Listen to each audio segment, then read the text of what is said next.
Welcome to Butlins Minehead for the Ladbrokes Players Championship Finals. Day 2, and this afternoon we'll see the round of 32 completed. This evening, the last 16. That will get us down to 8 players going into the final day of action. £100,000 to the winner of this event, the last big TV tournament before the World Championship. World titles, something that Stephen Bunting has won before. Not in the PDC, of course. That was in his BDO days. The Lakeside champion, 2-time World Master, and countless other BDO titles. But he has won ranking titles in the PDC, a couple of them. And over the last 18 months or so, he has been looking like he could well add to that title. One day, in Ireland, just before the Grand Prix last year, he went to the final of a tournament and beat Madars Razma, his opponent today, in the semis.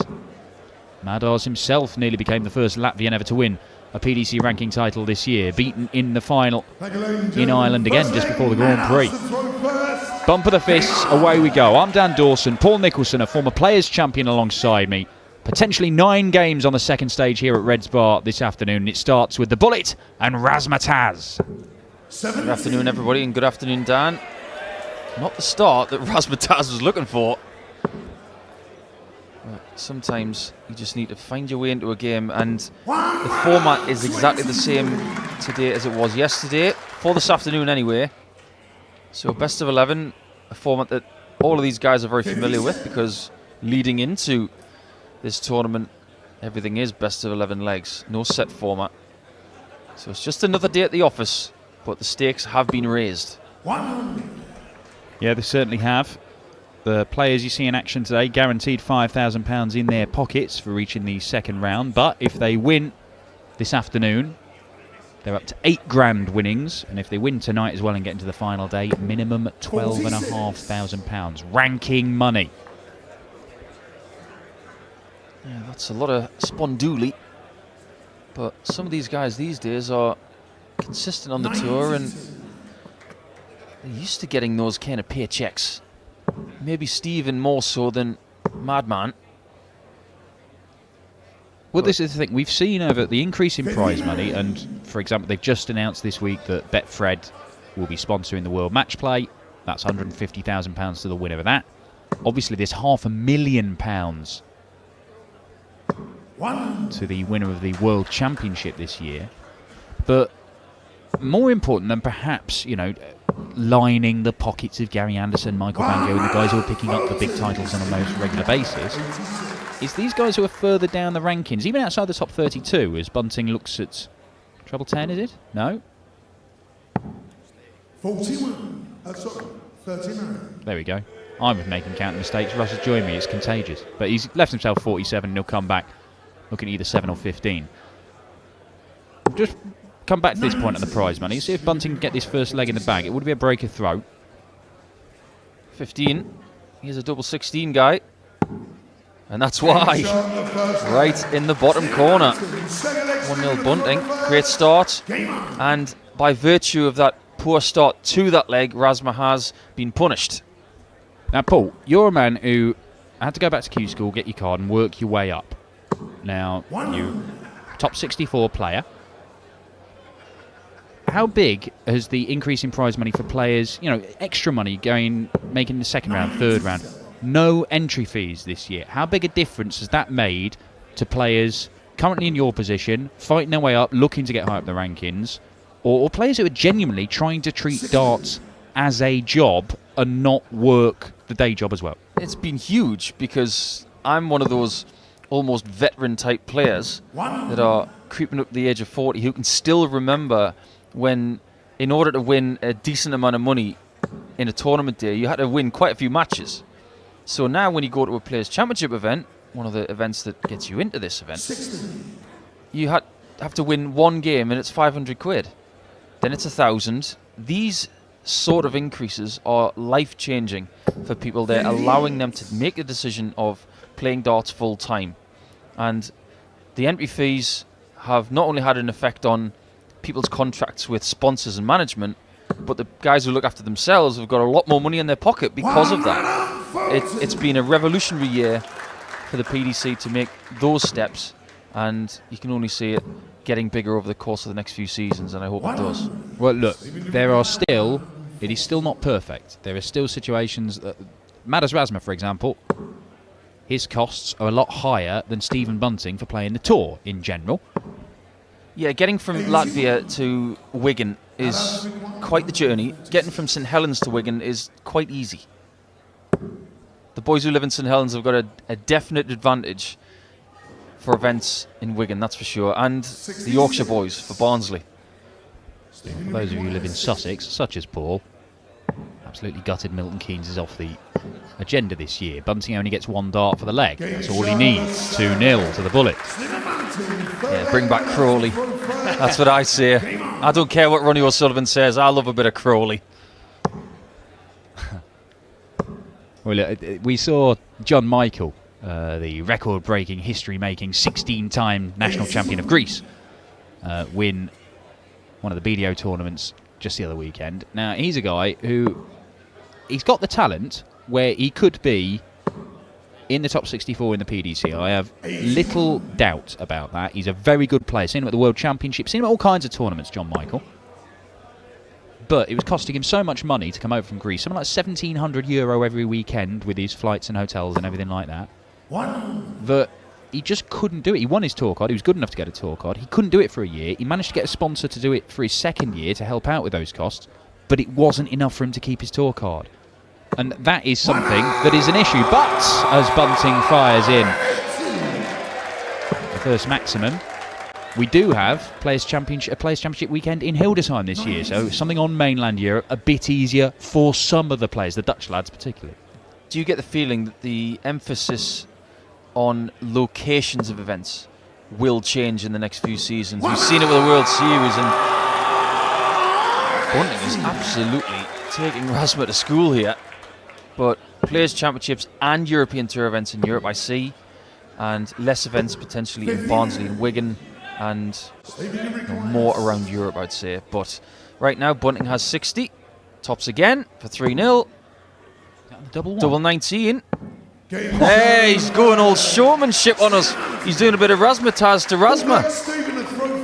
That's a double breaker throw, and Stephen Bunting's average has climbed up towards the 100 mark. Madars Razma is not even breaking 80. Now, Razma yesterday against Mickey Mansell was very, very good, having lost the first couple of legs. Ended up winning 6-4 and was pretty impressive, average around about 90. Bunting even more so in a belter of a game against Richard North. Yeah, the mojo is not there with Razma today. He looks a bit forlorn and looks like someone's nicked his headphones.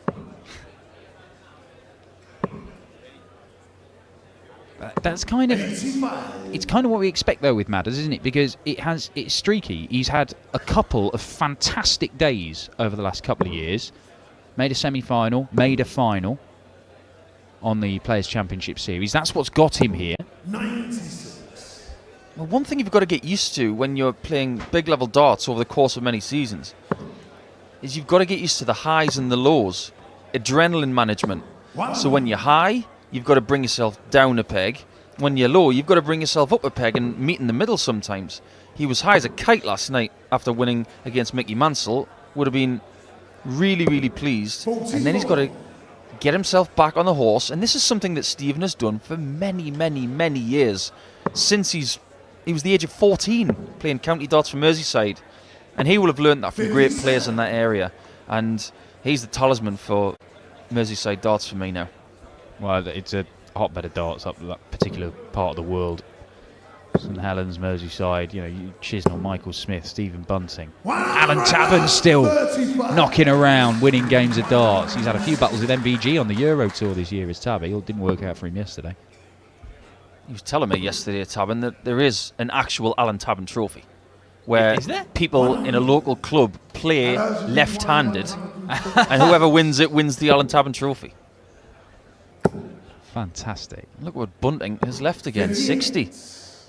Is he going to go 20 for double 1, double 19 again? I'm guessing not. I wouldn't have thought so. He's going to go another route, and even he's going to laugh. Okay, 60, 20 tops, took it out. 60, double 1, double 19, took it out. Please 60, go 2 double 5s. double top. 2 10s.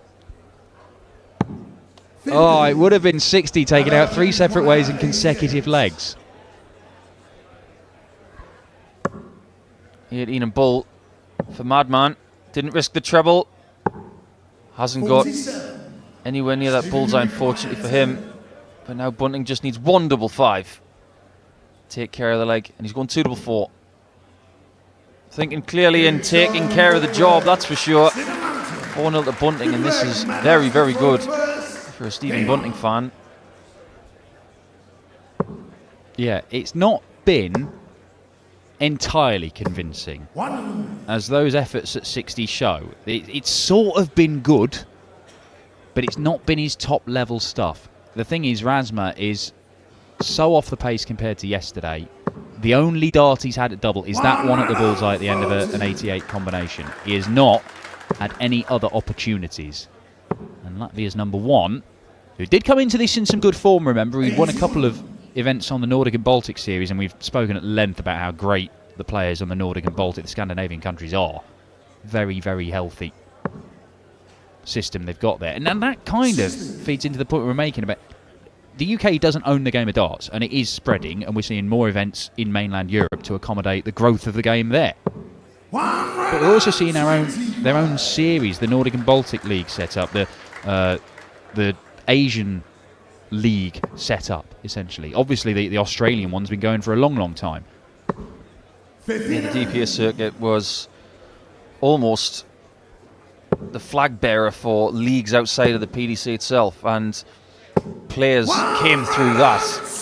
And if it wasn't for the DPA, then we wouldn't have seen the likes of Whitlock, Cadby, Brian Roach, Kyle Anderson, Steve MacArthur. I could go on and on and on. Kyle Anderson's a great example. What an answer from Bunting after the 171 of Razma. Double 12 to get on the board. He's got to hit this. Oh dear.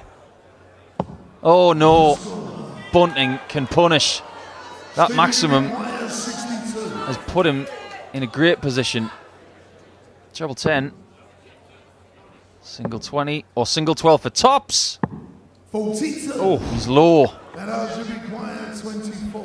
Well, the 3 darts at double 12 look like the darts of a man who'd forgotten where the outer ring was, because it's the first time he'd thrown at it in this match. Just reacquainting himself. Or is he? He is. Gets on the board. There will be no whitewash in this opening game. Bunting will be aware of how well Razma played yesterday. He won't be taking him for granted, that's for sure. And Bunting knows a lot about Madars, because in his Lakeside days, Madars himself was playing at Lakeside, so they will have crossed paths.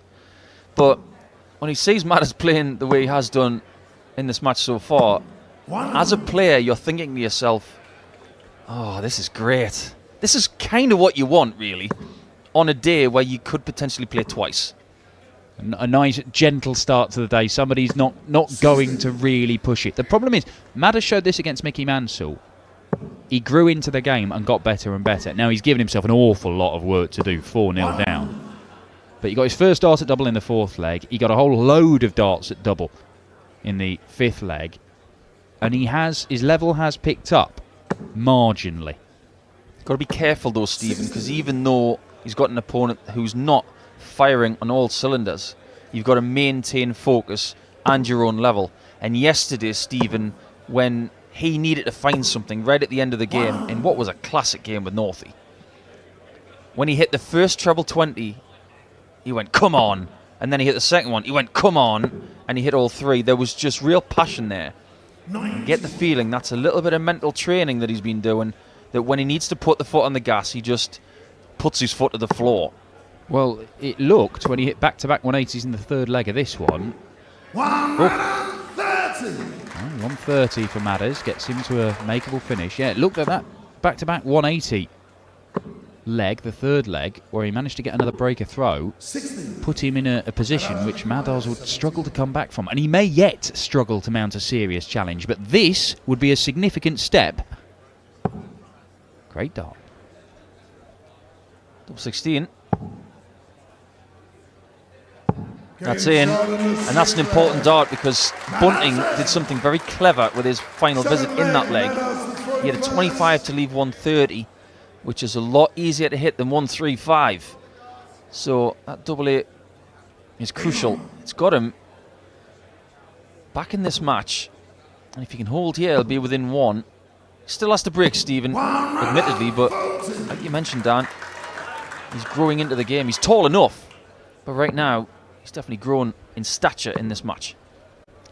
Bunting has won both their previous visits, one in Barnsley earlier this year and then that one in Ireland last year where he ended Madars' best run on the PDC circuit at the time.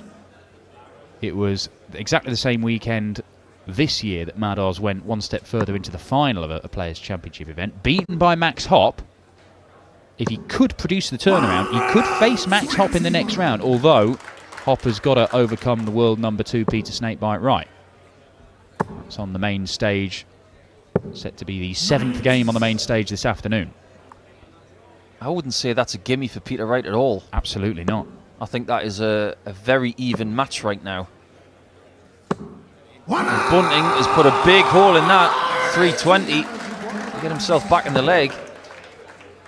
But Madars is definitely playing better right now. Needs a treble, and that is a miss. That invites Bunting to try and take this shot. Took it a 164 yesterday on the bull, and it was brilliant. He might take this out. That one's just next door. But he's left himself double 10. And Madars needs the ABC shot to get himself within 1. 19s to start. Treble 18 and bull. It is on. It is not far off. Is that narrow miss going to prove to be the end of the Razma fight back? Surely. Oh, he's got it with a third dart as well. And that'll sting Razma. If he misses the second dart, he's hoping one more miss, and then I'm coming back to get within 1. But now the gap is 3, and Bunting's 1 away. He's chuntering to himself, Stephen. Just trying to give himself the solitary pep talk. It's a lonely game up there, Dan. I will say that. Nobody can help you. No caddies in darts, that's for sure. That's an interesting point you make. Look, we have seen managers and coaches or whatever in the crowd, even family members in the crowd, encouraging somebody on stage. And sometimes, for example, Keith Deller will be at the side of the stage when Adrian's playing and telling him, speed up, slow down, do this, do that.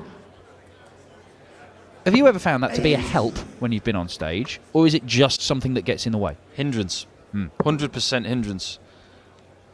Coming from the person who hasn't even let his own mother come and watch him at the darts, because certain people who just talk to me too much, I just tell them to go away and leave me alone.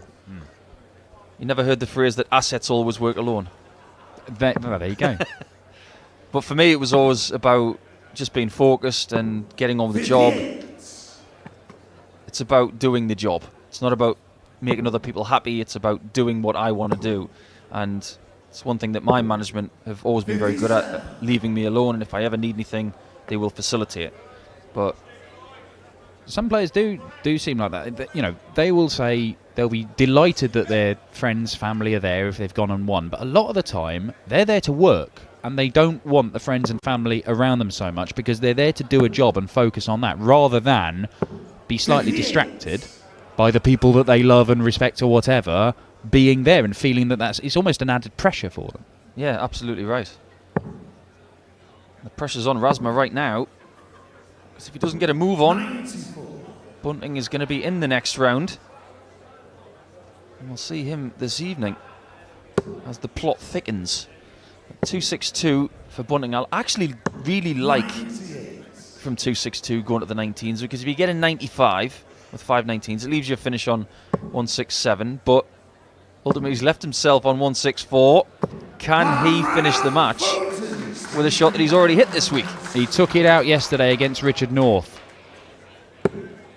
He is not going to take it out here. He's just slid into the treble 3, and Razma's left the 60 that we've already seen taken out in 2 different ways. Very nearly 3, all by Bunting. conventional route for Madars. And he is still alive in this game. Just wondering, Dan, why was Stephen Bunting looking at his right hand as he was retrieving on the last throw? Just looking at his mentality and his demeanour, maybe he's just nicked it with a point. That does happen sometimes. Sometimes you get a bit of claret on the board and you scrape your finger against one of the wires or one of your own darts. I'm sure he's okay. But he's not as sharp in his scoring as he was at the start of the match. Yeah, the average has dropped, but its height, it was up at 99, Stephen Bunting. It's now only sort of mid to high 80s and only a couple of points more than Madars Razma. Now, the first three and a half legs of this game, there was a gulf between them. 57. And Madars is paid the price for a slow start here. It might be a fatal mistake, that. Bunting is still a heavy favourite to win this game, but it's not done just yet. Yeah, when Price was a heavy favourite at 5-1 up last night against Krzysztof Ratajski. And, of course, Razma's from Eastern Europe himself. Can he mount a Ratajski-esque fight back? 41. Well, needs to fill it up just to get back on level terms here, Stephen Bunting. It's a good start. Got to ask you, Dan, how much are you looking forward to Adrian Lewis versus Ratajski later? Absolutely spectacular game of darts. I think there's so many great ones set for board 2 this afternoon. Jeffrey Desvant, Ricky Evans looks a belter. I think James Wilson, Gabriel Clemens could have double digits in the number of 180s if they both get going. Ian White's the number 1 seed and averaged 111.3 yesterday. Get on stage 2, Diamond. Get in that treble. Bunting, 180 to leave 61. Another spectacularly timed maximum. But will it matter? Match-saving shot needed. Does he know where he wants to go? It's double 16. It's not in, and I'm wondering whether he was thinking 7 tops because tops was friendly to him last time round. That could be all she wrote. 8 scored, 53 left, 13 for double top. And the bullet is high, 1 match dart missed. And that clipped a little bit of metal as well as a bit of sisal. That was very close. Double 8. That's in. Only just. He's in 1. Within 1. And now Bunting, you get the feeling, if he doesn't get this leg, it's going to get a bit squeaky. It's going to be very similar to what happened yesterday with Richard North. Well, against Richard North, it looked as if Bunting might have been overturned, and right at the death, he found a couple of big visits back-to-back that turned the match in his favour, and he nicked it 6-5. He might have to do the same here. Is it 4-1, 5 180s in this game, Stephen Bunting? Could need another 1, maybe 2. Madars is thinking a little bit more now. He's taking his time. He's a rhythmic player, just gets on with it. Doesn't even aim, just brings the dart back towards his jawline and throws it. There have been a few signs of nerves in the last couple of legs. Legs, admittedly, that he's won. But he dropped the dart and stood back and had to reset, and there's signs of anxiety. And we have to say that that's just something that happens in darts. You are going to feel a little bit edgy.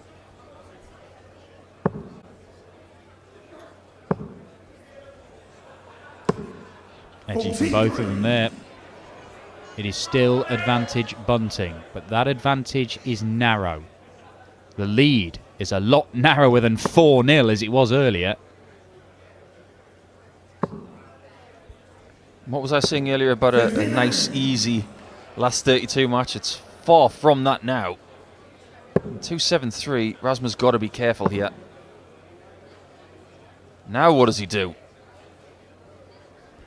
Well, 79 leaves 194. He can't hit a 25 to leave a finish. Needs a treble. 99. See, if he'd have gone 18 on the first dart, he would have gone 103 to leave 170. So a little bit of a board management error there. And Bunting now knows that 6 darts and 188 will get the job done. But that's been looking pretty tricky in this leg so far. Been a lot of this. 60. No treble again for Bunting. 60, 59, 60, the last 9 darts. I'm surprised he didn't go 18s on the last dart. And now he may have to take this tricky looking 128. You'd much rather have 130 than 128, trust me. Because if you get a treble 18, you still need a treble to get a double. Whereas with 130, you only need the one treble. Game defining moment. Needs another in there. Cannot find it. And exactly what Paul Nicholson was saying. 130. He's going to get a match dart there.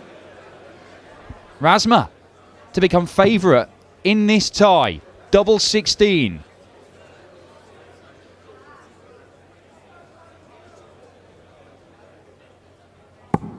Oh, he's hit the double 7. It's still on. Oh, my word. Next door for both doubles. He busts his score. Would you believe it? It's not often you see 62 bust. And he was way over the amount that he needed. But double 10 for Bunting. Double 5. Too high. And the drop is not finished yet. He gets another chance at 62. No hesitation. Doesn't get the treble this time. Only gets 1 dart at the double. Oh, Madars, compose yourself, man. 30. Takes a very confident dart player to be able to reset on that shot. It's almost like a golfer at the top of the backswing stopping when someone clicks a camera. But double 4 it is after a 2 for Bunting, and double 4 comes to his rescue and he gets the job done finally. How did he get there? What a weird game that was, Dan. Very, very weird. Madars Razma very nearly taking it to a last leg decider. Even Russ Bray offers his commiserations to the Latvian number 1. Bunting is the first man through from stage 2. He will take on either the world number 2, Peter Wright, or the German number 1, Max Hopp. That one of the standout games over on the main stage. But coming up, I predict an absolute avalanche of maximums. It is Germany's Gabriel Clemens and the lethal biscuit James Wilson.